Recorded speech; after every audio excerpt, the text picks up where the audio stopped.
Do you get the edge? I know you should favor I'm him saying over Shakur everyone. beat everybody. It don't matter who it is. Shakur beating them, so it don't matter. Shakur over everybody.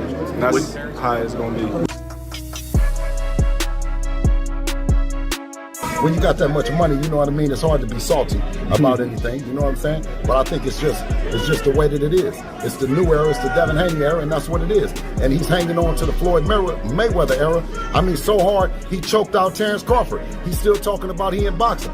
Terence Crawford couldn't have an era to himself. And if you put Terence Crawford against any opponent on Floyd's resume, who do you have favored? Terence Crawford or one of Floyd's opponents? I feel like Shakur, just like Crawford was with me, Shakur has the ability to pass Terence Crawford. Terence claims that Shakur is genuinely unique and outperforms everyone. Bill Haney's threats are ridiculed as he brashly announces that he will retire his son Devin Haney. Man, that boy's special. That boy's special. Shakur's, you know what I mean, one of a kind, you know what I mean? He adapt to every fighter, and then once he adapt to you, it's a long night. So he can make Devin like give up his height, not necessarily have to just go after him. We didn't see Shakur go forward. We didn't see Shakur stay in the pocket. You know what I mean? We didn't see Shakur move. We didn't see, you know what I mean, how defense minded he been. Like, Shakur is just all around a great fighter. You feel like Haney should move up to 40 though, or stay at 35? Take the Shakur fight. Well, I don't know. Listen, I know what it feels like to be struggling to make. This is the Devin Haney era, not Floyd's or Terence, according to Bill Haney. He makes it clear that Devin Haney is more than capable of shining on his own and doesn't need anyone else to do it. It's an era where Terence was in the shadows of Floyd. And when Devin came along, there was no shadow that was big enough. Because we're not taking no prisoners. We know that our job is to get to the Mount Rushmore of boxing, where the greats are. And Tank Davis is a state big. This is the Devin Haney era, not Floyd's or Terence, according to Bill Haney. He makes it clear that Devin Haney is more than capable of shining on his own and doesn't need anyone else to do it. That the weight that they fight at, they've always been one weight behind each other or one weight after. You know, Shakur will come up, you know what I mean? Devin will be at that weight. Bill Haney stresses that Devin Haney is a legitimate fighter who stands alone with unmistakable greatness and that no one in the sport has an amateur background as strong and accomplished as Devin.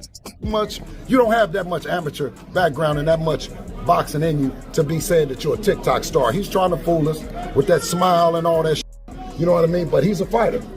He's a fighter posing as a TikTok star to draw attention to his body. Many contend that Shakur need to stop waiting and confront Devin Haney straight away, demonstrating his ability to compete with the best. If Shakur Stevenson want to keep that momentum and daring to be great, enhancing his greatness, we all know he's motivated and inspired by his mentor, Terence Crawford, that his next fight should be versus Devin the Dream Haney, moving up to the 147-pound division, because with that victory, he'll become a 5-division world champion, 3-division lineal champion, because I'm sure that Turkey Al Sheikh Ring will put that fight, will put the ring belt on the line, because I believe that Devin Haney is probably the best welterweight at the moment.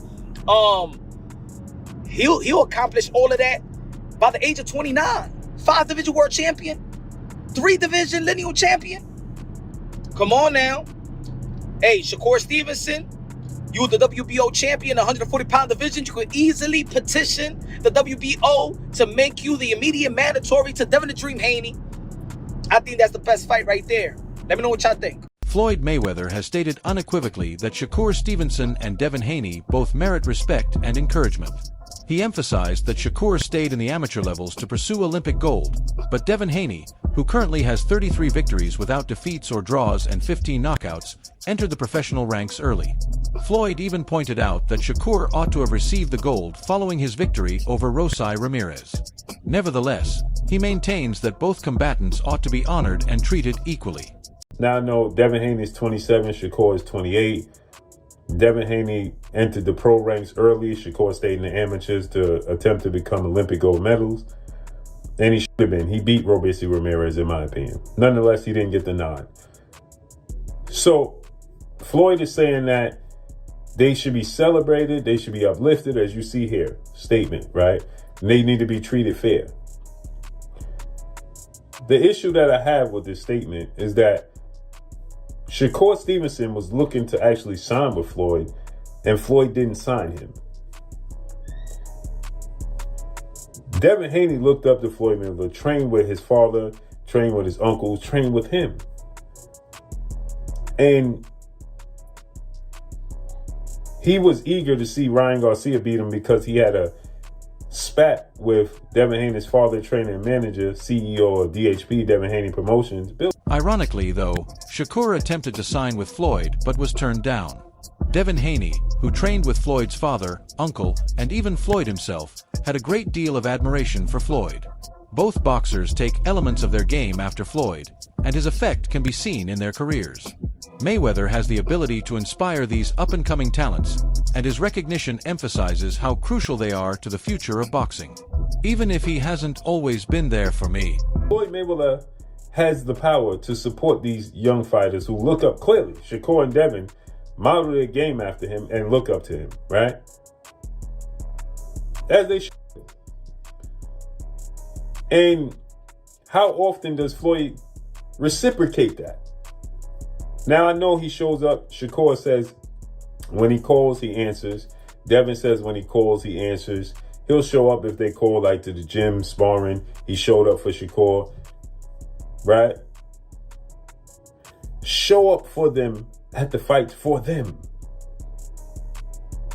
The way, and everybody's different. Don't get me wrong, right? He's enjoying the fruits of his labor. Promote them. When Shakur Stevenson won this fight against T.O., you say he should be treated. Andre Ward said he was thrilled to see Devin Haney's face. Shakur Stevenson describes it as a matchup he is genuinely interested in seeing.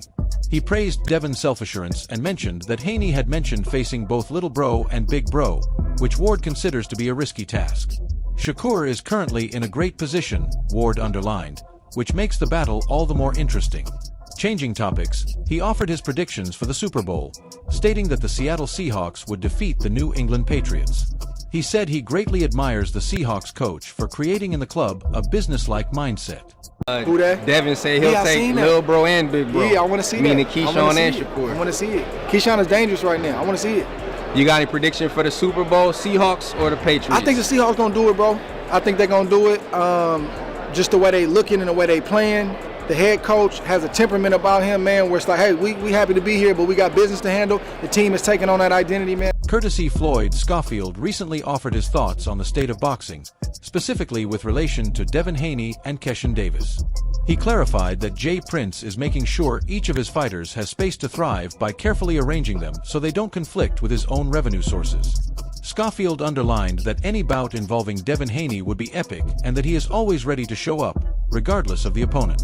Regardless of whether his record reflects it, he pointed out that Devin Haney is hesitant to take the chance of another setback after suffering a loss. It don't matter which one go up there. Devin is Devin. Devin going to show up. It's going to be a great fight with either one of them. Because Devin took a loss, and he don't want to take another loss, whether he got it cleaned off his record or not. He don't want to take another one. Fight though, I ain't gonna lie. Both of them are good fight. Even I don't think Keyshawn is going to beat Devin. I really don't believe Keyshawn will beat Devin. Too much experience? Why? I don't know. I just don't see. But off my prediction yesterday, I'm not gonna get that because people will say things. But skill wise, I don't believe this new Devin that showed up his last fight. Keyshawn is gonna be able to run through like he did Ortiz, a smaller guy who seemed like he didn't want to be in there. I ain't gonna lie. As much as I don't like Devin, I did not expect Devin to do that to Norm. Although Schofield acknowledged that both possible matches would be thrilling, he is adamant that Devin Haney would be too powerful for Keshin Davis to overcome. He believes Keshin could not handle the version of Haney he saw in his most recent fight, and Devin's experience is just too much. He implied that Ortiz appeared disinterested by contrasting Davis's victory over him with Haney's dominance. Haney proved his toughness by demonstrating that he could tolerate punishment without buckling, even though he remained resilient and sharp even under pressure. Regardless of one's personal opinions, Schofield came to the conclusion that Devin Haney is a strong fighter who should not be undervalued due to his skill and resilience. Catch him too and didn't even buckle Devin, so I don't know. And Keyshawn's performance wasn't great. It was good. He stopped him. That the referee gave him a gift because the ref stopped it. He didn't even give Ortiz a chance to stand up. Not saying Ortiz would have won, but it wouldn't have been a knockout in that 12 seconds. No, that's what I'm saying. But it wouldn't have been a knockout. The ref gave that gift. He didn't even get his man the count to get up to 8, so or to 10. So I don't know. I want to see. I would want to see the Keyshawn and Devin fight. Key do got some dog in him, so I would like to see that. I like the new version of them though. I like the God more in it. The maturity of seeing them grow up as fathers. Like, yo, just to see these young men get into these points is amazing. And they still in their 20s. So I can imagine them in their 30s. You know. Tim Bradley considered the impact Terence. Shakur Stevenson has been influenced by Crawford, who once gave him similar advice. He firmly established Crawford as one of the best fighters in history, saying that he should be on the Mount Rushmore of boxing. Bradley clarified that Shakur may overtake Crawford by taking advantage of chances Crawford was never given, rather than necessarily replicating his accomplishments over several levels or being 3-time unbeaten. Crawford's career was occasionally constrained by boxing politics, which kept him from becoming even more well-known. But Shakur lives in a different time when such limitations might not be as severe. Given his aptitude, self-control, and favorable circumstances, Bradley thinks Shakur may surpass even Crawford in popularity and leave a legacy that honors his talent as well as the benefits of timing in sports. I feel like Shakur, just like Crawford was with me, Shakur has the ability to pass Terence Crawford. Listen up. Now, not in the stance of becoming 3-time undisputed and going up to, that many weight classes. Not from that standpoint. He already has 4 weight classes. Crawford is a 5-weight division champion. But in a sense of having the opportunities that Crawford didn't have. Crawford would have been even bigger than what he is if the politics didn't play into the sport at the time. And now that, you have guys like Turki Al-Sheikh that are able to bridge that gap between promoters and make these big fights happen. When Crawford couldn't get those big fights with like Thurman and Danny Garcia and Ugas and, he got it later with Sean Porter, but it was later. But imagine if Crawford was able to have that run and, Earl Spence, Danny Garcia, Ugas, Keith Thurman, the list goes on. If he would have had all those guys on his ledger, imagine how big Crawford would be. He would be even bigger than what he is today. Bigger than what he is today. So with that being said, with these fighters hovering around 135, these talented fighters hovering around 135, 130, guys like, O'Shaquie Foster, like I mentioned, going to go up to 135. He's big enough to go to 135. There is no doubting that these fighters face a significant challenge. However, it is evident from Devin Haney and Shakur Stevenson's performances that they are unlikely to lose absent controversy or unfair tactics. Direct responses from both men maintain the competition and heighten the sense of anticipation for a confrontation. There's a major obstacle in the way. But nonetheless, as you watch these two fighters fight, you can clearly see, outside of cheating, they're more than likely not going to lose, right? With that said, Devin Haney immediately responds to Shakur. Shakur responds to Devin, right? Again, we had the initial 4 kings. It was Devin, Ryan, T.O., and Tank Davis, right? It was supposed to be the 4 Kings 2.0, from the Marvin Hagler, Tommy Hearn, Ray Leonard, Roberto Duran. And I asked Shakur this. The topic of the 4 rulers of this period frequently comes up in conversation. Gervonta Davis, Teofimo Lopez, Ryan Garcia, and Devin Haney. The goal of this contemporary rendition was to replicate the illustrious time of Roberto Duran, Sugar Ray Leonard, Tommy Hearns, and Marvin Hagler. However, like Wilfried Bonitez in the early days, Shakur Stevenson's contribution is occasionally disregarded. Roberto Duran, who fought against the other greats, was defeated by Bonita.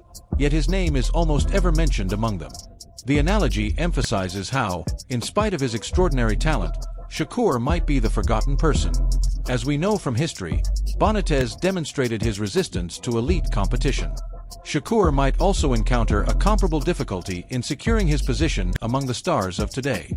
The relationship between these combatants demonstrates how rivalries, traditions, and the need for recognition are what keep boxing alive. He had that four-king era, but nobody mentions Wilfred Benitez. And the fact remains is Wilfred Benitez beat Roberto Duran as well. And Roberto Duran is 1-4 against those guys. He beat Sugar Ray Leonard the first time. Outside of that, Roberto Duran, he lost to he quit against Sugar Ray Leonard. He got knocked out brutally by Tommy Hearns. He got outboxed by Marvin Hagler and outclassed by Wilfred Benitez. Right? But he's overshadowing Wilfred Benitez. And I felt like these guys, Devin Haney, Ryan Garcia, Tank, and Tio, overshadowed Shakur Stevenson. And now Shakur Stevenson has shined the light by dominating Teofimo Lopez. Analysts point out that the growing hostility between Shakur and Devin Haney. One of the most interesting boxing stories nowadays is that of Stevenson and Keshin Davis. Devin Haney is regarded as one of the most technically sound fighters in the lightweight and junior welterweight classes due to his discipline, fast jab, and remarkable ring IQ. Shakur Stevenson, on the other hand, is respected for his timing, defensive skill, and ability to precisely neutralize opponents. Haney is a tremendous fighter, but obviously he believes in himself and that he will beat Devin Haney. To that, Devin Haney responded, "I believe you're a tremendous fighter, but I'll beat you." And then Devin Haney stated, "Well, I want to fight your little brother, who is Keyshawn Davis, superstar, WBO former lightweight world champion, who called out Devin Haney and stated because he didn't like how Devin Haney treated him when they was younger, when Shakur brought him around, so on and so forth." So Devin Haney said, "You know something? I want to fight Keyshawn Davis. Keyshawn, let's make it happen. And then you're the little brother, because Shakur and Keyshawn made it abundantly clear they have no interest in fighting each other because of their relationship, although they're not blood brothers." So Devin Haney said, "Well, I'll fight little." Con Davis, who is keen to outdo the well-known celebrities, provides youthful vitality and confidence. These three fighters' chemistry produces a plot that is evocative of earlier epic rivalries in which personalities and styles struggle to advance the sport. Fans and pundits are unable to overlook the intriguing triangle formed by Haney's constancy, Shakur's versatility, and Davis's hunger. Every combatant stands for a certain developmental stage. However, ambition and the quest for greatness bind them all together. This tension creates the conditions for potentially historic bouts that will shape boxing's future. Shakur puts up a cryptic message and responds and says, "Be careful what you wish for, you just might get it." Well, remember, Devin Haney made an offer when he was at 135 to stay at 135 to fight Shakur. Shakur didn't like the offer, which means Devin Haney's more than willing to make the fight. Devin Haney is saying, if you want to make the fight, his father, trainer, manager, Bill Haney, CEO of DHP, Devin Haney Promotions, is saying, we'll make the fight gladly, but we're not doing a 10-pound rehydration clause. So Shakur is saying, be careful what you wish for. Skills pay the bills, as Shakur said. And Shakur said he don't like people putting rehydration clause on people because it handicaps them and you can't get credit. Well, then he says on Najee with Cigar Talk, and Devin Haney's not unalive. That concludes the video for today.